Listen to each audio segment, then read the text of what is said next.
ឈឹងសាញ់ជឹងភ្នប់នឹកមកមី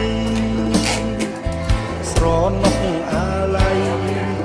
ដល់ដីស្រុកស្រែចំការ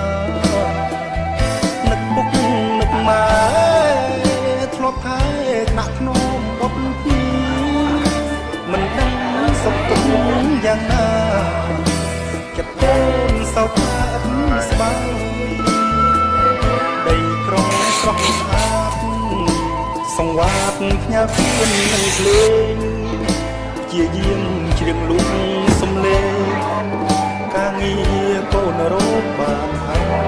យស្អែកនេះទៅស្រុកជុំរៀ